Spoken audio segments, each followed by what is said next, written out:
Bonjour à tous et bienvenue dans Rendez-vous Gaming. Aujourd'hui, on va parler d'un jeu et pas n'importe lequel, puisqu'on va parler de Just Cause 4.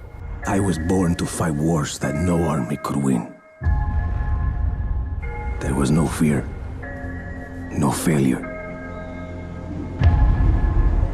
But the rules have changed. The enemy changed.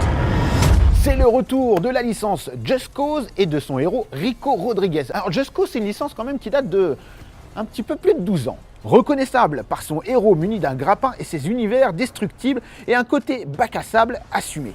C'est une licence qui a su s'adapter et se renouveler. C'est encore le cas avec ce quatrième opus qui est pour moi le plus complet et le plus réussi. Le jeu se veut déjà plus sérieux que ses prédécesseurs dans le sens où le scénar est à mon avis un peu plus travaillé et le jeu ressemble à un mélange de Fast and Furious et un Bienvenue dans la jungle avec The Rock. Des références cinématographiques qui laissent aussi une belle part au fun. C'est aussi pour ça que le terme sérieux n'est pas à prendre au sens chiant du terme. Bien au contraire, c'est une qualité. Par exemple, niveau méchant. Enfin, niveau méchante. Parce que oui, dans cet épisode, c'est une méchante. Là aussi, on ne peut s'empêcher de penser à un certain épisode de la saga FF. Quand je dis FF, c'est Fast and Furious, pas Final Fantasy. Elle est charismatique et badass au possible et apporte elle aussi de la profondeur au jeu ainsi qu'au scénario. Alors Just Cause, vous allez me dire, c'est aussi faire des trucs débiles, un peu n'importe quoi, s'éclater à tout va. Eh ben oui, c'est aussi ça. Et cet épisode ne déroge pas à la règle. Par exemple, une des grosses nouveautés du jeu, c'est l'intégration d'éléments météorologiques. Alors, ne me demandez pas si vous pouvez surfer sur une voiture dans un ouragan, parce que la réponse est évidemment oui. Oui, vous pourrez faire ça.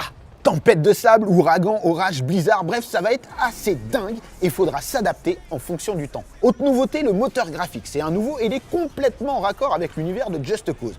Gestion des dégâts bien plus poussée, du vent, des éléments, tout est géré de main de maître et rajoute au côté immersif du jeu un plus indéniable. Ah, et évidemment, on peut détruire encore plus de choses qu'auparavant et de manière plus réaliste. C'est toujours mieux.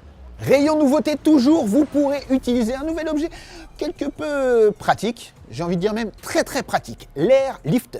En fait, c'est un truc qui se colle sur n'importe quel objet ou personne et déclenche un gonflement d'un ballon qui fait que l'objet ou la personne s'envole. Ça donne lieu à des scènes complètement dingues et parfois hilarantes, mais peut aussi s'avérer très pratique dans le jeu. On connaissait déjà la wingsuit dans Just Cause, eh bien figurez-vous qu'elle est de retour, mais là vous pourrez la customiser en quelque sorte. Enfin, customiser, j'ai envie de dire, rajouter des armes. Ouais, vous pensez à ce que je pense. Vous pourrez vous-même, limite, vous transformer en avion de chasse. Le fameux grappin, l'emblématique grappin tellement lié à la série Just Cause est évidemment de retour, mais là aussi il subit quelques nouveautés. Je parlais de bonheur il y a quelques secondes, et bien c'est bien là le maître mot de Just Cause 4, nous procurer du kiff, car Just Cause 4 est un triple A magnifique qui ne cherche que ça. Nous procurer des sensations, nous faire plaisir. Le jeu est généreux et mérite qu'on se penche dessus avec attention, tant il ravira les fans des anciens épisodes que les nouveaux joueurs. Que demander de plus? Un jeu d'action complet, mais aussi ultra fun. J'ai envie de vous dire, bon jeu.